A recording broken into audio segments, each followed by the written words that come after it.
Alright, so this is attempt 3, which means if you guys are watching this, that means it was actually suitable for public viewing, and that includes listening as well. Thank you. So today for our safety minute, we're just going to go over webbing, demonstrated by yours truly, Nick Ferre. Some of you may know me, some of you may not. I'm a firefighter and EMT here with Castine Fire. So we're just going to run through this real quick. So basically, webbing, it can be used for numerous things. The ones that Castine Fire use, or the brand type that Castine Fire uses, is simply just a 15-foot strand that is tied together into a loop, and it's then daisy chained for quick application and deployment. The way that we make the loop is you use a specific knot called a water knot. It's simply an overhand knot that you trace back through at the opposite end, similar to a square knot if any of you are familiar. Like a square knot, it is very easy to get apart if you need it. However, it's used for this type of application because the more you pull on it, the tighter it gets. The daisy chain that we use is simply, like I said, for the rapid deployment. It's designed so that you take one end and you simply just pull and it's deployed, which is kind of what you need if it's a crap situation. There's numerous different things you can use it for. Currently, the ones that are kind of the biggest are controlling doorways on forced entry. Sometimes if you don't know, if you know there's something behind your door, you can use it to kind of wrap around a door handle or such, so the door doesn't blow open and smoke someone in the face. Heard that's kind of, not desired. You can use it for a hose strap too, so if you need to kind of curve a hose around something, or you need to kind of hold it up over, potentially maybe a car, or maybe around the corner of a building or something, and keep it from rubbing on a corner, chafing on a corner. You can also use it as a hose strap. You can use it to lift and lower different materials, so sometimes that could be tools from a roof or gear. So be it. You can use it as a lifting or lowering mechanism. Extrication, this one I personally hadn't really heard of, but I was able to find out that you can use it a lot of times to either hold doors on vehicles or parts of vehicles open. It can also be used to remove parts of cars. So a big one, like pedals, a lot of times in a motor vehicle accident, depending on severity, pedals can get entangled with people's feet, or rather the other way around, and you can use it as an easy technique to remove these without putting big clunky tools in there. The big one that I think most people have heard of is self-rescue, or rescue in general. So for self-rescue, you can kind of be used as a bailout technique, using a Halligan preferably, but you can use it and either secure it around radiators, couch cushions, couches in general. Anything else in the room that basically essentially would not fit through a window. And you basically loop it around the Halligan, put the Halligan in the door or jam it down into the wall, and then you kind of just jump out and start flying. The other one is down firefighter rescue, or potentially a victim inside. There's two kind of methods that you can use. One is a little more comfortable than the other. You can ask my dummy here in a sec. You'll see that neither of them are overly comfortable. However, it's either that or dead. I would choose painful use. The other one here that we're going to use, or another potential use, is for a harness. So if you have to kind of lower something down, or a conscious victim down, you can do that. And also patient care. This is kind of one I think that it's skipped a lot. You can use it as kind of lashing on a stretcher, or also for a splint. One thing I did miss real quick is stowage of this is incredibly important. It needs to be somewhere that you can access it easily. There's multiple deployment methods too. Mr. Casillas here has the technique called the rolling glove. So you basically tank it and you essentially just roll it kind of like a hose, and you stick it in a glove, which we have many of.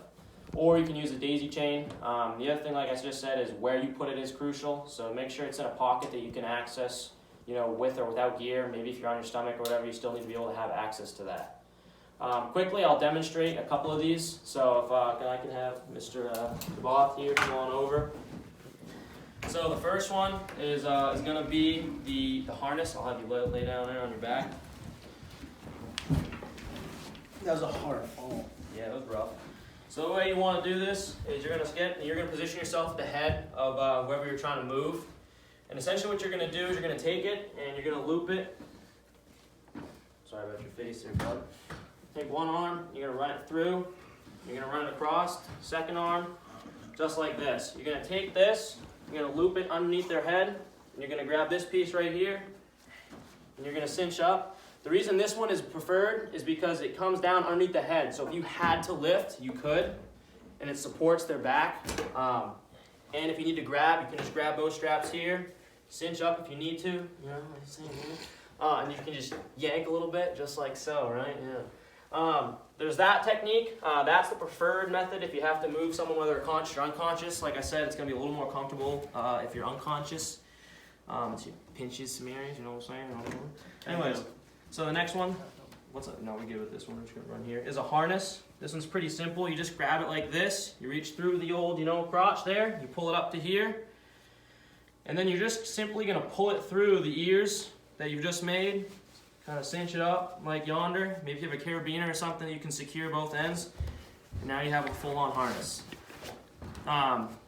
So that's today's Safety Minute. I appreciate you guys watching or not watching either way. 2 cents, it's worth 50. Have a good one. Hey guys, my name's Adam Casillas. I'm a firefighter EMT on the department. For tonight's training, we're going to talk about the rescue tripod, how to set it up, what's needed, and how to go about things. So there's 3 things you need, and so in this yellow bag here is the actual tripod, and then this blue bag is the winch itself, and then here in the black bag we have our harnesses. The tripod and the winch itself are going to be found on top of the cubbies, about behind tanker area, and then just behind 5, with all the extra climbing ropes and whatnot, you're gonna find this bag which has a harness in it. So take all this stuff out here, or just have the cover on it, and we have our actual tripod. Pull the winch out. We have our handle on the winch itself, and then let's get this harness out now.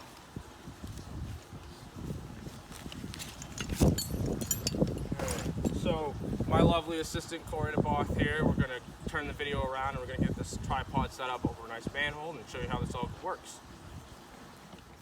You want to help me grab this tripod?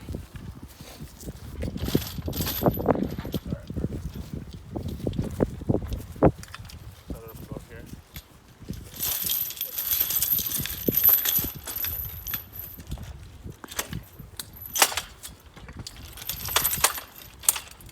So, quick thing, a few things about the tripod. In order to pull the legs out, you have these metal clips here. You want to check the videos? You have these metal clips here, and you have some safety pins. You can see this one jiggled out a little bit. We got to redo that. Okay, so we got the tripod all set up a little bit. We've still got a few things left to do. A couple of things about the tripod. Down here you have these pins. You can pull them out and adjust the legs here. Down bottom, we have this chain that goes all the way around the leg. So what you need to do is, for the size of the hole you're going into, you just have a carabiner here. And you just want to pull this chain tight. That way the legs don't get pulled in. We'll adjust it here in a minute. And then up top, you have these legs, and they can pull out and then fold back in when you're putting it away. And this might be hard to see here, but you got a couple of cotter pins to put over the pulleys there. So we're gonna get the winch set up and we'll keep going. Hey guys, so while Adam's suiting up in his harness over here, just a couple of things we want to remember about safety using this. As with everything we do, there's necessary PPE. So bare minimum for this, you need some kind of a helmet and gloves.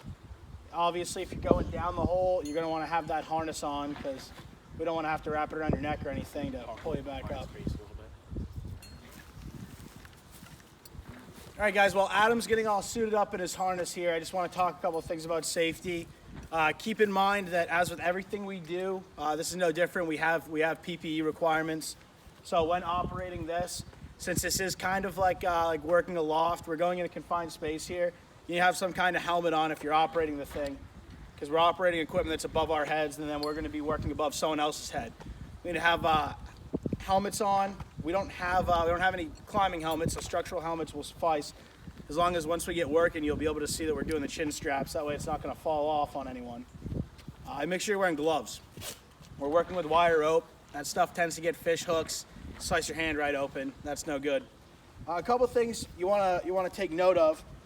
There's 2 different options for setting up the base on this thing. There's regular feet, just like a ladder. They have there's little rotating feet. So there's feet that you can just set if you're set on like on gravel or asphalt, if that's what you're doing. Well, right now we've got it spiked in. I'm not sure if you can see that, but we'll make sure to take a note of it if you can't see it. Right now, we have these spiked in, so there's little spikes. You just flip it up and you drive it into the soft dirt, which this is pretty soft stuff under us, so we want to keep this thing steady. Going back to confined space, like I said, this is confined space entry. So if we weren't absolutely positive about what this is, or what kind of atmosphere is down there, we might want to consider testing the atmosphere first, or more likely putting someone in an SCBA before they go down for this kind of rescue. We know that this is a storm drain. We know there's water flowing through here. It has an open top, so its atmosphere is the same as the atmosphere we're breathing right now. So we're all set. We don't have to worry about any kind of respiratory protection as far as PPE goes. But just keep in mind that the kind of spaces you might be entering, you might have to don an SCBA to go down there.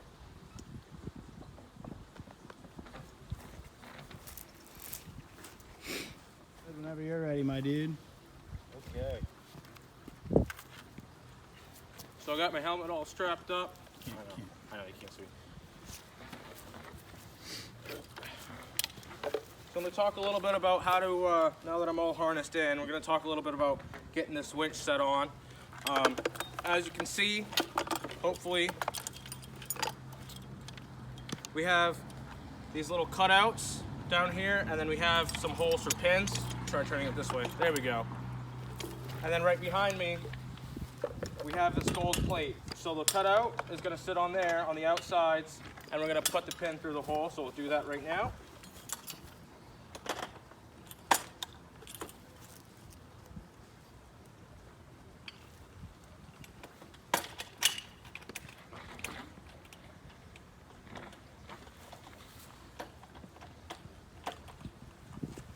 All right, so now that it's all locked in place, what we're gonna do is we're gonna take this and the winch handle and we're gonna run it up over the top of these pulleys, and it's gonna come down the other side. And you wanna make sure to put those safety pins in, so we're gonna do that now. Okay.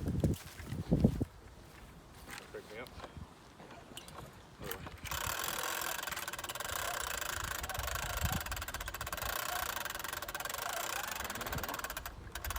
Yep. Good. You ready to share it? Yep, I'm good. Cool. Yep. All right, you ready? You can talk if you want. All right, so we can see that I'm all harnessed up. I got my harness tightened up the way it should be. I'm all clipped in. We got Corey on the winch keeping control. Depending on the situation, you might want to have a radio on. I took mine off. That way you can be talking to the operator. And usually you also want to have a couple other people standing by just in case things go sideways. The other thing you want to consider is if you're going in to rescue someone, how you're going to get them out. So you might want to lower a litter down in front of you, or bring some webbing, maybe send an extra SCBA down ahead of you. That way, when if you're on air, you have something to give the other person. So just a few extra thoughts. We're going to lower myself down, and then we'll keep going. Good. Keep going up. There we go. And unfortunately, we got a hand crank, no power winch, but it's a good workout.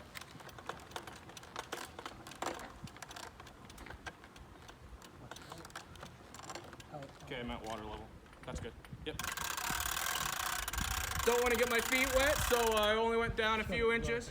Sure. You want to stop the video real quick?